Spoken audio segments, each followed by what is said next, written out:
Bonjour, bonjour. Allô, allô. Comment ça va?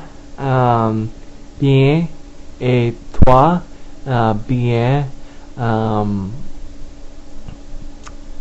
Hello, everybody. This is Richard David Lebrun. Lebrun. Lebrun.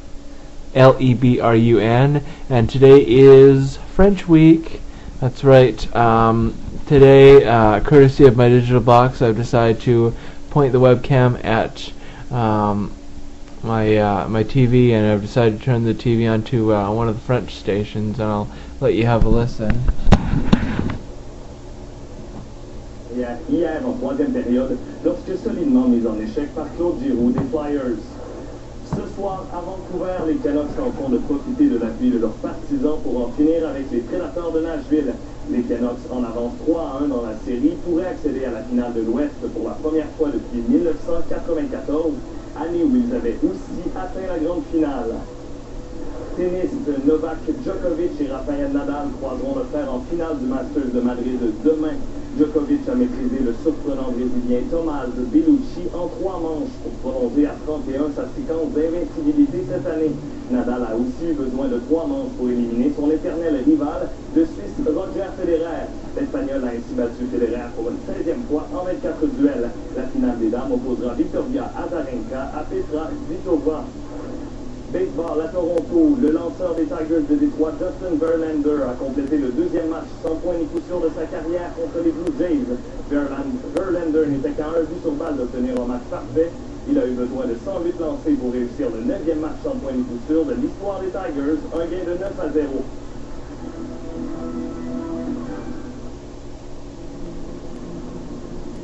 Son design nous a été inspiré par le mouvement de l'archer au moment de décocher.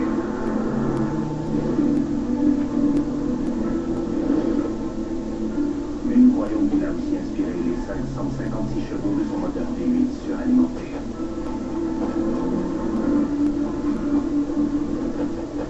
Voici le coupé CTSV de Cadillac. Plus Cadillac que jamais. Bonsoir. Avec le retour du beau temps, le pire est peut-être passé pour les municipalités inondées du Québec. En Montérégie, le niveau d'eau de la rivière Richelieu a légèrement baissé pour la première fois depuis 2 semaines. Les nouvelles sont aussi encourageantes du côté de la Gaspésie, où l'eau se résorbe tranquillement. La situation se stabilise en Mauricie, mais le niveau de la rivière du Loup et de la Saint-Pierre demeure inquiétant. La Croix-Rouge a mis en place un fonds spécial pour venir en aide aux sinistrés. À Washington, le Pentagone a rendu public 5 vidéos saisies dans le repère d'Oussama Ben Laden au Pakistan. Une des vidéos montre l'ex-chef d'Al-Qaïda en train de se regarder lui-même à la télévision. Sur une autre, on le voit préparer un message destiné aux États-Unis. Ces vidéos ont été saisies lors du raid du commando américain qui a abattu Ben Laden dimanche dernier au Pakistan. Les États-Unis ont masqué la trame sonore des documents. La nouvelle députée de Berthier-Massignanger, Ruth Ellen Grosso, a donné signe de vie pour la première fois depuis les élections. Dans un entretien téléphonique à un quotidien de Trois-Rivières, Mme Grosso a dit avoir hâte d'exercer ses nouvelles fonctions. Elle admet qu'il faut améliorer son français et qu'elle a l'intention de devenir bilingue. Depuis son élection, la députée a été prise en charge par une équipe du NPD qui contrôle étroitement ses débuts sur la scène politique. Voilà, et pour plus de détails sur vos nouvelles, rendez-vous sur le site internet de Radio-Canada.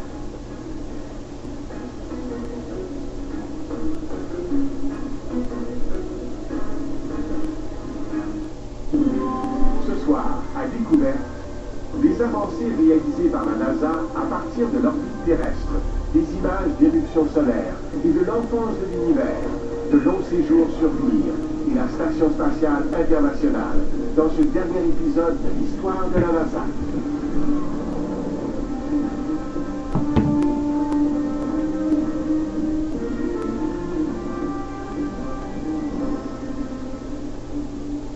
Bonsoir, bienvenue à Découverte. Après avoir conquis la Lune, la NASA s'est donné de nouveaux défis, et cette fois en banlieue de la Terre.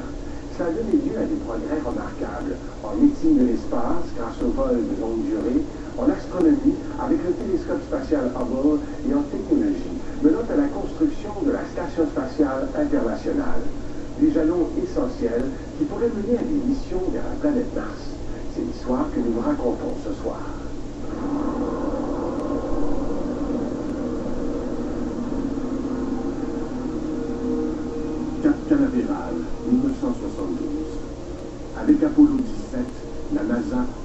prépare à son 6e et dernier alunissage.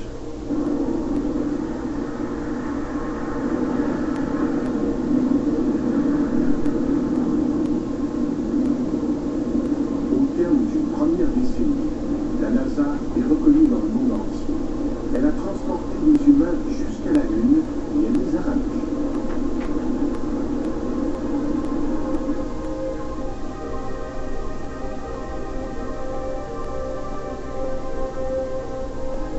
L'exploration spatiale progresse.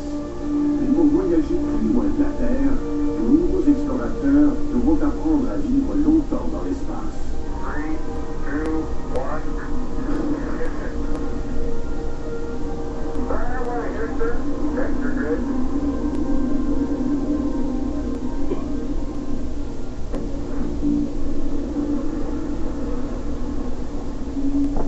Pour expérimenter de plus longs vols spatiaux, la NASA doit mettre en orbite un lieu habitable.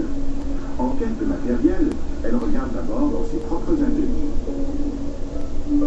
La NASA va adapter une section de la plus grande fusée jamais construite, celle du programme Apollo. Le vaisseau spatial va devenir un laboratoire pour les humains qui vivront en orbite. Le véhicule a été fabriqué à partir du 3e étage du système propulseur de la Saturne. Il était très grand, comme une petite maison de 300 litres. Chacune de nos chambres a environ la taille d'une cabine téléphonique. On appelle ce programme Skylab. La station spatiale vous permet de mener des expériences sur les personnes, les étoiles, les planètes, sur toutes sortes de choses. Et on y a appris que les hommes peuvent survivre dans l'espace. Skylab va être mise en orbite par une Saturn V. Ils ont utilisé la Saturn V pour le lancement du Skylab parce qu'il était énorme et très dur. Ils devaient décoller le 14 mai et atteindre l'orbite prévue le lendemain. Je devais faire partie du vol, en compagnie du commandant Pete Conrad et du pilote Paul Royce. L'équipage va décoller à bord d'une fusée plus petite, pour ensuite s'amarrer à sa nouvelle station spatiale.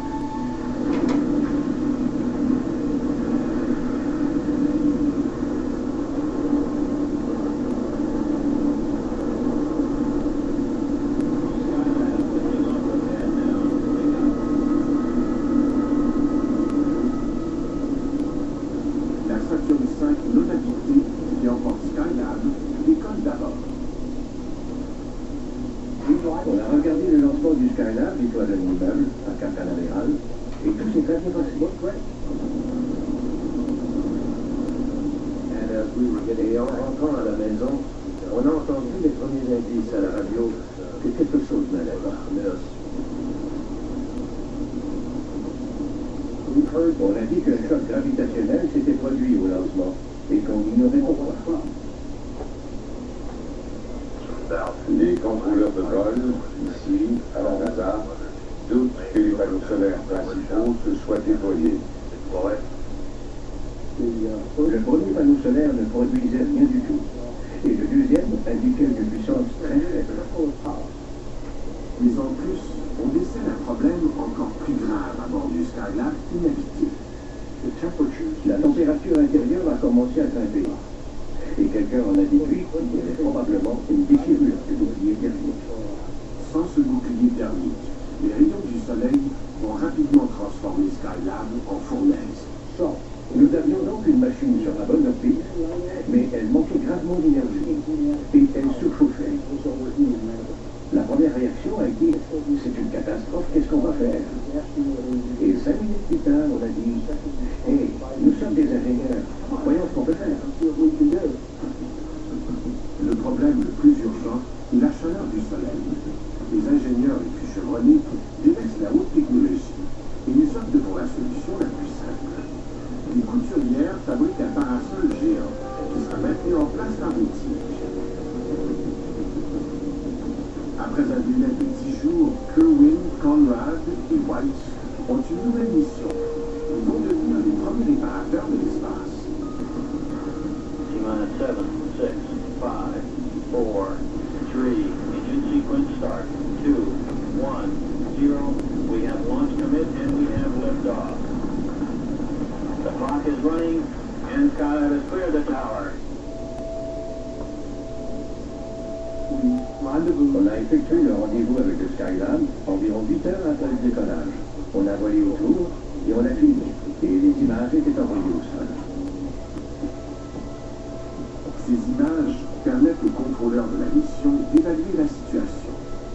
C'est la première fois qu'ils voient clairement les dommages subis par la station spatiale.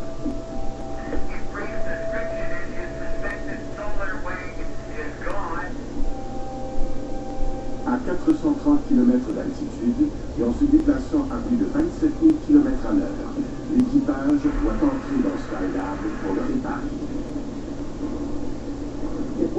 Ça sentait un peu le brûlé, comme quand on brûle un peu de plastique. Vous savez, ce genre d'odeur.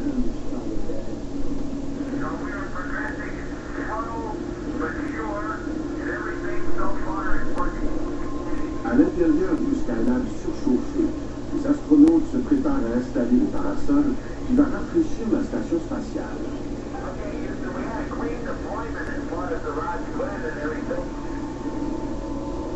Puis on a libéré le ressort et les tiges se sont tendus.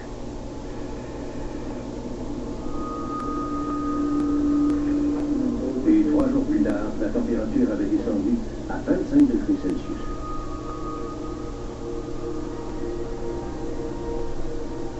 Il faut ensuite régler le problème de l'alimentation électrique. Un panneau solaire a été coincé lors du lancement et il ne peut plus se déployer. Sans une réparation rapide, Skylab n'a aucun avenir. On ne pouvait pas s'agripper, se caler les pieds. On n'avait aucun éclairage, rien. Mais on devait trouver un moyen. Sur Terre, dans une piscine d'entraînement, une équipe travaille sur un modèle grandeur nature du Skylab. On trouve une solution inédite. Okay, Houston, we're out there. We have the debris inside. Le panneau solaire est coincé par un petit morceau de métal. S'ils peuvent le couper, le panneau solaire devrait se déplier et produire de l'électricité. There looks like enough room to get the cutter, and I'm trying to help Jim stabilize. Just take it easy. À l'aide de notre tige d'aluminium de 8 mètres, au bout de laquelle on avait placé les cisailles, on est parvenu à pincer le morceau d'aluminium qui retenait l'ensemble. Puis j'ai tiré sur la corde. Et je l'ai coupé. Je jure que j'ai entendu un craquement, mais je ne vois pas comment j'aurais pu.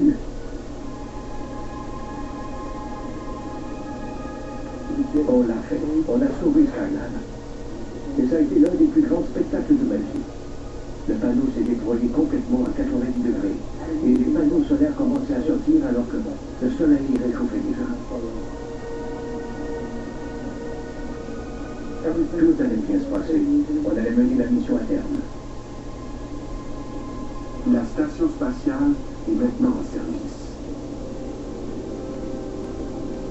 Pendant les 8 mois suivants, Skylab héberge 3 équipages qui établissent des records de durée pour les astronautes qui vivent et travaillent dans l'espace. On volait d'un mur à l'autre en comptant aucune butte entre les deux.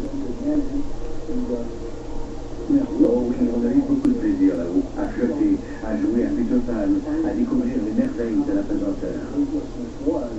Les équipages de Skylab exécutent 3000 heures d'expérience scientifique en apesanteur.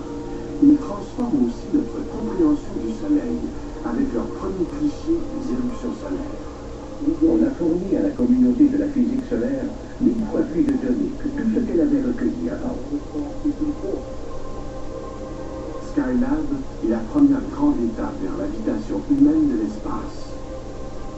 Il est occupé en permanence pendant près de 6 mois. William Pogue, Edward Gibson et Gerald Carr forment le dernier équipage de Skylab. Ils y séjournent 80